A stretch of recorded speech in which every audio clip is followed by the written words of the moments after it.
but it comes a time that, we love partners that are outside the realm of what we can grasp, and that's what we're looking at. And I think what you'll see coming here in a short period of time is probably going to surprise a lot of people. So, having partners that have come to us over the last couple of months has been amazing and fun. And I give a lot of credit to Justin Haley, AJ Allmendinger, Chandler Smith, Daniel Hemric, all the guys that race so hard. So, yes, we do have to have partners. You said can I do one quick follow-up? Yeah, because I want to clarify. You said that there would be something that would surprise us coming up. Justin said there's something coming up that will surprise us. Is it on behalf of him, or is it on behalf of you that there's some kind of big sponsor surprise? Is it Kaulig Racing, or is it Justin? I don't know what Justin's talking about, so I know what I'm talking about, but I don't know what Justin's talking about, and for us, it's a big deal. Obviously, you guys have the Xfinity team. We're looking at Bristol. We're hoping to give everybody exactly what we're doing at Bristol. That's what we're pushing for. So, going to be really exciting, and super excited at what we have going on the Cup side.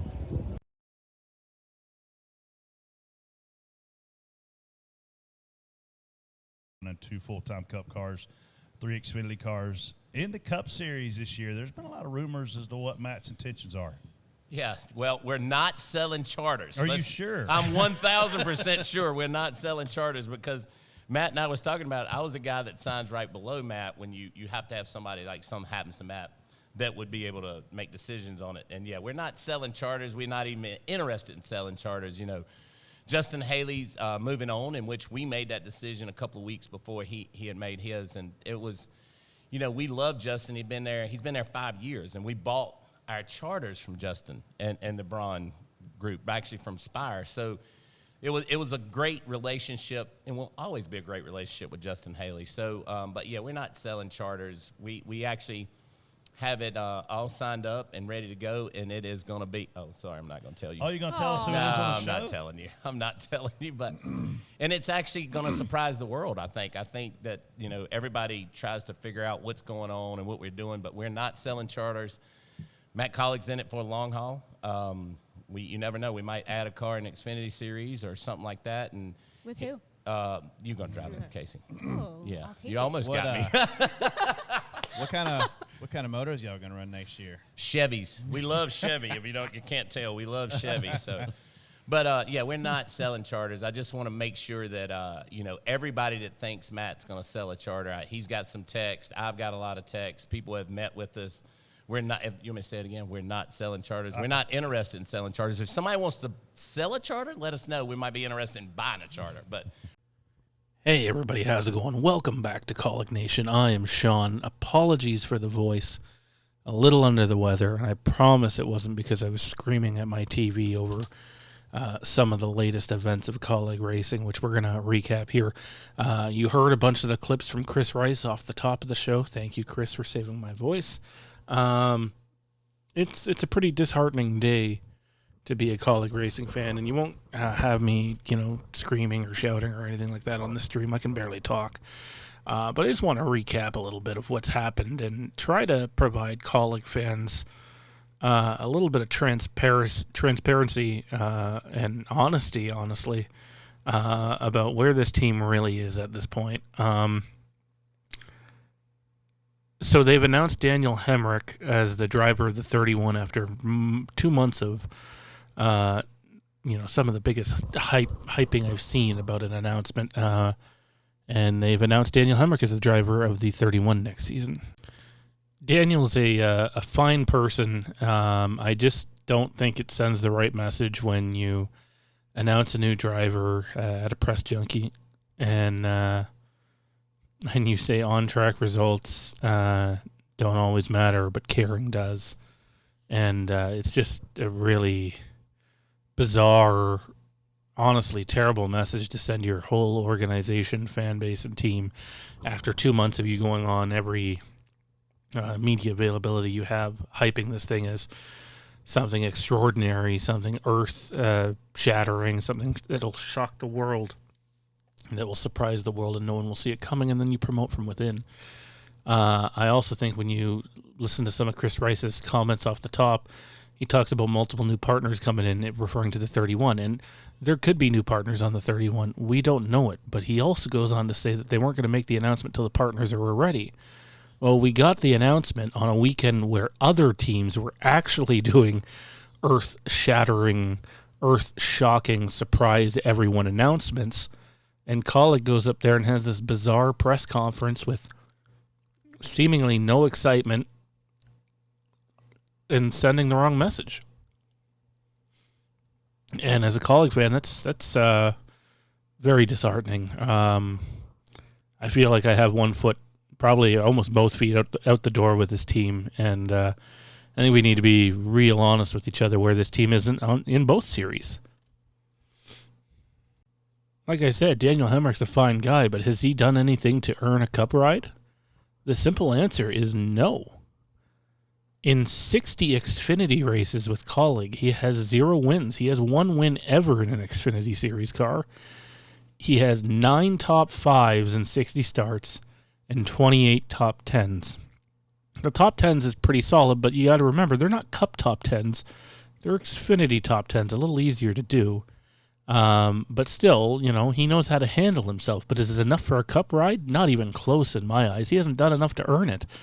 And then you go, okay, well, maybe he has sponsor support. And Chris Rice made a big deal about they need sponsors outside of the Kaulig companies to come in and support the cars, which makes sense, right? But then you put 2 and 2 together, and Circle's the only one that's even mentioned at the press conference. No other sponsors brought up.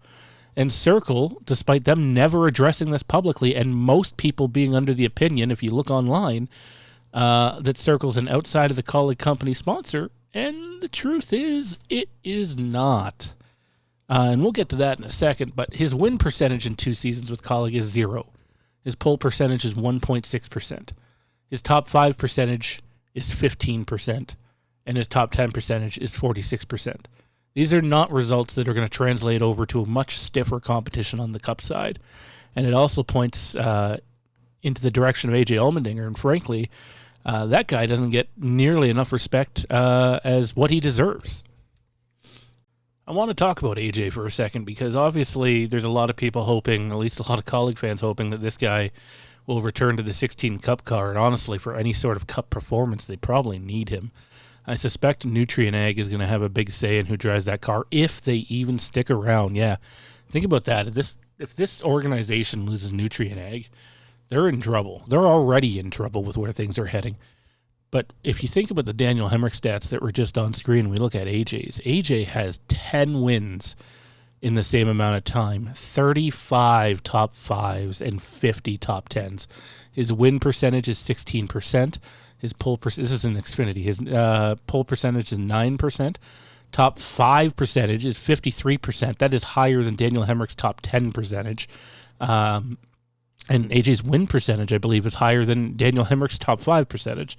AJ had nearly an 80% top 10 finishing percentage as well. The impressive thing about all these stats is AJ had more top 5s in each 2021 and 2022 than the entire Kaulig Xfinity program has this year. All the cars combined, that includes all-star drivers. A.J. Allmendinger did not get enough credit for the success that he brought that team. Kaulig's really only on the map, if we're being real here, because of A.J. Allmendinger. Ross Chastain, I believe, was able to get a couple of wins, and Justin Haley won on some super speedways. But no one, not one single person, is more responsible for putting Kaulig Racing on the map than A.J. Allmendinger. I've been of the opinion that he should stay in Cup because the program needs it, the team needs it. But after the events of the last 2 months, if I'm A.J. Allmendinger, I'm asking to go back to Xfinity. You see the writing on the wall for the Cup side. I'm not saying it can't turn around. You know, I'm not glass half full now. You have to be super optimistic to be glass half full at the moment with this organization. But if I'm Allmendinger, I'm going, yeah, I want to go back to Xfinity. You know, like, we're doing nothing here in Cup. And, you know, we're also selling our fan base basically fake shit, which is not great. So I didn't know the numbers were that tipped in favor of AJ, but to have more top 5s than the entire program has this year, that's something else. And I just think it's been really disingenuous, this entire approach, hyping your fan base for 2 months, doing the most common thing that you can do in any sport, promoting from within, And they do have a bit of a, I don't even know if I want to call him a blue chip prospect anymore, but, Chandler Smith definitely has upside and has financial support that is outside of the Kaulig companies. Daniel Hemric, bluntly, has only brought 2 races of financial support this whole season to the Xfinity program. So the whole Daniel Hemric is bringing a bunch of outside sponsorship to the 31. There could be a new partner coming on that we haven't heard of, but they should have been involved with the announcement because that's the reason Chris Rice gave for delaying the announcement was they were waiting for the partners to give the okay.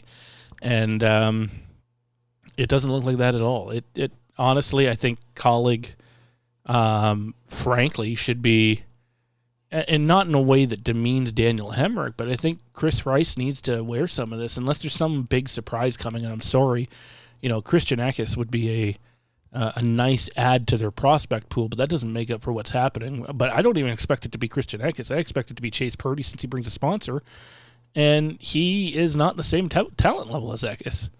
Which, the one thing they've been honest about is they do things a little differently. And I think if you're a fan of this team, you need to temper expectations and realize that, I made a meme the other day, just, tongue-in-cheek. I scratched out trophy hunting and put goodwill hunting in, but really it's kind of seeming that way lately. I'd like to see Chris get out in front of things and go do an interview with someone and just say, hey, maybe I oversold things a bit and maybe didn't use the best phrasing for things, and for that I apologize, but we're still really excited about what we're doing. So far, there's been no accountability from this team whatsoever. That's why as much as I love AJ brought me into the Kaulig fold as a fan. I really liked what they were doing.